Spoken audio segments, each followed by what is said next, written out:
Ever wondered what it would be like to live in a house made entirely of steel that you could clean with a garden hose? Or in an 8-sided home designed to capture sunlight from every angle? Today, we're exploring 10 incredible house styles that were once all the rage, but have mysteriously vanished from modern neighborhoods. From architectural oddities to genius space-saving designs, these forgotten home styles reveal just how wild and creative American housing once was. Let's dive in.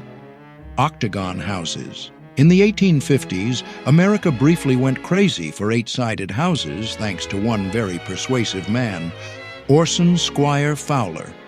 This phrenologist turned architect convinced thousands that living in an octagon was the key to health, happiness, and, surprisingly, lower heating bills. The math actually checked out. Octagonal homes enclosed about 20% more living space using the same amount of wall as a square house. Plus, their innovative central staircases created natural air circulation, while cupolas at the top flooded interiors with sunlight. At their peak, octagon houses dotted the American landscape from Maine to California. But here's the kicker. Fowler's own octagonal mansion became so ridiculously expensive to build that locals nicknamed it Fowler's Folly. It was abandoned and eventually demolished. Not exactly the best advertisement for your architectural revolution. Today, fewer than 500 octagon houses survive. The most jaw-dropping example is Longwood in Natchez, Mississippi, a 6-story octagonal mansion with an onion dome that was never finished because, well, the Civil War happened. Talk about bad timing. Queen Anne houses. If subtlety wasn't your thing in the 1880s, Queen Anne was your architectural soulmate.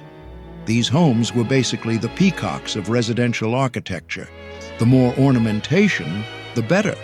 Unlike their refined British namesakes, American Queen Anne homes were delightfully over the top. They featured a wild mix of textures, patterned shingles, intricate spindlework, wraparound porches, and usually a tower or turret that seemed to say, "Yes, I'm that house on the block." What made this explosion of decoration possible?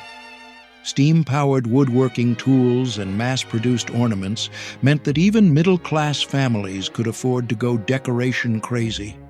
The ultimate Queen Anne flex is the Carson Mansion in Eureka, California, a 16,000-square-foot fever dream featuring virtually every decorative element known to Victorian carpenters. But by 1900, Americans were officially decoration hungover. The maintenance nightmares of all that intricate woodwork, combined with changing tastes, sent Queen Anne houses out of fashion faster than you can say gingerbread trim. American Foursquare. As Americans entered the 20th century, they collectively decided, maybe we don't need 17 different roof gables after all. Enter the American Foursquare, the architectural equivalent of a no-nonsense businessman in a well-tailored suit. These homes earned their name from their distinctive cubic shape, usually 2.5 stories with 4 roughly equal rooms on each floor. Think of them as the Tetris block of American housing, efficiently designed to maximize space on narrow city lots. The Foursquare got a major boost from an unexpected source: the Sears catalog. Between 1908 and 1940, you could literally mail order an entire house from Sears.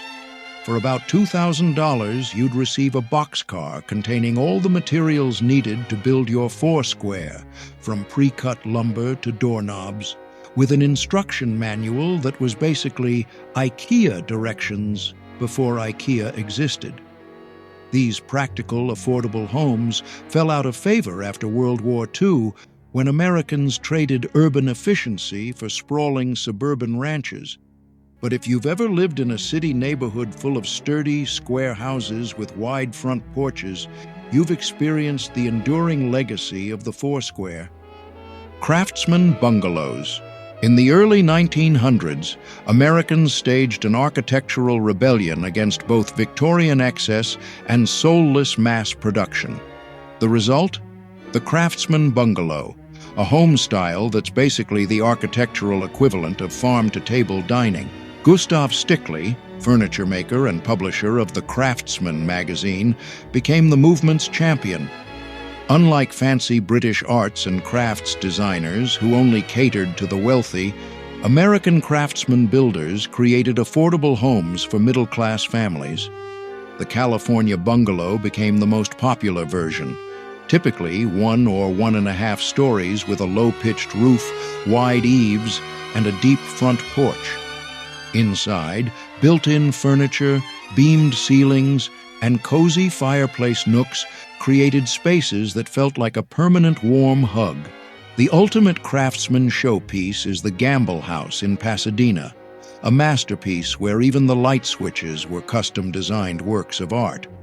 But most craftsman homes were modest dwellings built for teachers, shopkeepers, and office workers who wanted a touch of handcrafted beauty in their everyday lives. Shotgun houses. The shotgun house might have the best name-origin story in architectural history. These super-narrow homes, often just 12 feet wide but sometimes 60 feet deep, were arranged so that all doors aligned perfectly. The name supposedly comes from the idea that you could fire a shotgun through the front door and the blast would exit the back door without hitting a wall. Please don't try this at home. But the true origins of shotgun houses are even more fascinating. Architectural historians trace them to West African building traditions brought to America via Haiti following the Haitian Revolution in the early 1800s. In New Orleans, free people of color adapted these traditional designs to narrow urban lots. These homes were climate change geniuses before anyone knew what climate change was.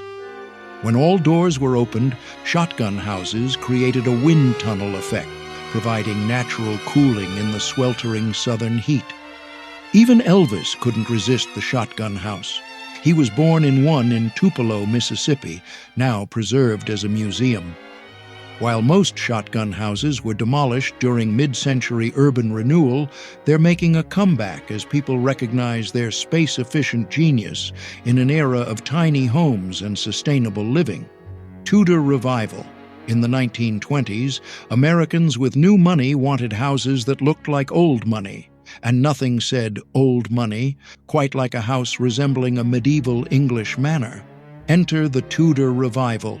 Homes with steeply pitched roofs, decorative half-timbering, and massive chimneys that could make you feel like royalty, or at least a minor lord.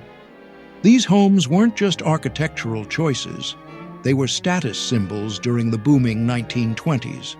For newly wealthy Americans, a Tudor-style home in an exclusive suburb announced that your family had officially arrived.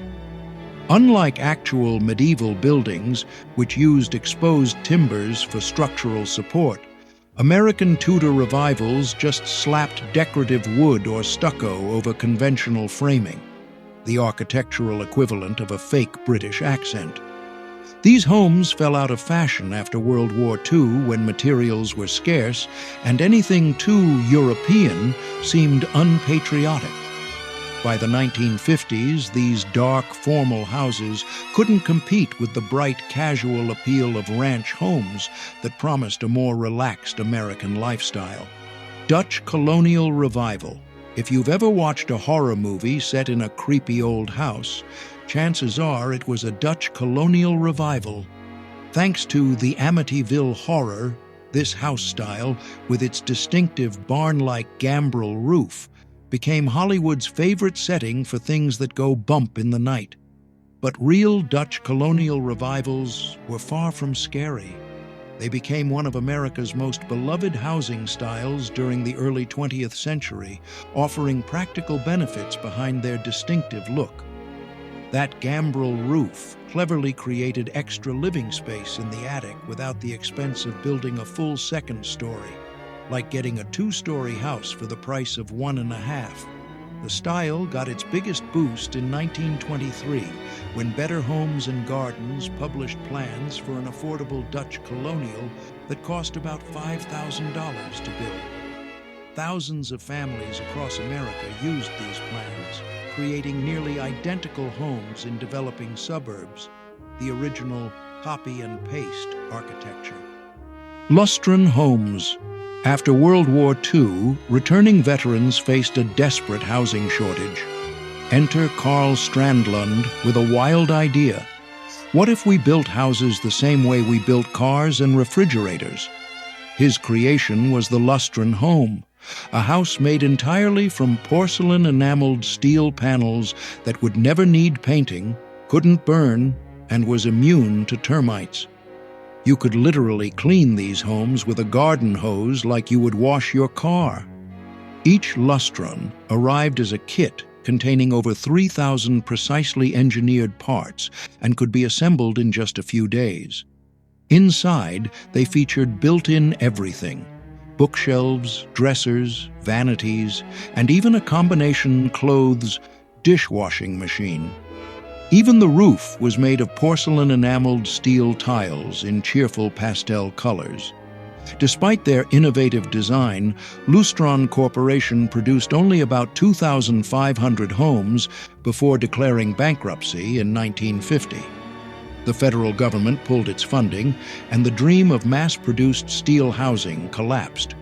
Today, these atomic-age curiosities are becoming sought-after collector's items for mid-century modern enthusiasts. Atomic Ranch. As America zoomed into the space age, our houses went horizontal. The ranch house, particularly its stylish Atomic Ranch variant, became the defining home of post-war suburbia. Unlike earlier homes designed for walking neighborhoods, the ranch was built for car culture. Its long, low profile complemented the sleek automobiles parked in attached garages that were now front and center rather than hidden behind the house. The Atomic Ranch embraced the future with open floor plans, walls of glass, and indoor-outdoor living that perfectly suited America's newfound obsession with backyard barbecues and cocktail parties. Dramatic roof lines, including butterfly, shed, and sloped designs, created profiles that looked like something from the Jetsons. Inside, these homes celebrated space-age optimism with futuristic materials and bold colors. Developer Joseph Eichler brought these modernist designs to the masses, building over 11,000 affordable yet architecturally significant homes in California subdivisions. These weren't just houses, they were statements about America's technological confidence and bright future. Brutalist homes. If the phrase concrete jungle makes you think dream home, brutalism might have been your architectural soulmate. This bold, uncompromising style featured massive sculptural forms made from raw concrete that proudly displayed the imprints of the wooden forms used during construction. The name comes not from brutal, though critics would disagree, but from the French béton brut, meaning raw concrete. Architects like Paul Rudolph created dramatic residential compositions featuring cantilevered volumes that seemed to defy gravity. Inside, these homes often featured multi-level spaces with dramatic changes in ceiling height, like living in a concrete sculpture. Windows were positioned strategically, framing specific views rather than providing uniform light. Only a few hundred brutalist private homes were ever built, mostly for architecture professors, artists, and clients who wanted the most avant-garde house on the block. By the late 1970s, brutalism had fallen dramatically out of favor, with Prince Charles famously describing one brutalist building as a monstrous carbuncle. Ouch. So, which of these architectural time capsules would you bring back? The ingenious Octagon house? The handcrafted warmth of a craftsman bungalow? Or maybe the wipe-clean convenience of an all-steel Lustron home? While these styles may have disappeared from new construction, their influence lives on. Modern tiny houses echo the space efficiency of shotgun homes. Today's passive solar designs implement principles first explored in Octagon Houses. And the current obsession with indoor-outdoor living was pioneered by atomic ranch architects 70 years ago. What architectural revolution might be next? Drop a comment below to share which style you'd resurrect or what innovation you'd like to see in tomorrow's homes. And if you enjoyed this architectural time travel, hit subscribe for more fascinating glimpses into America's forgotten past and how it shaped who we are today.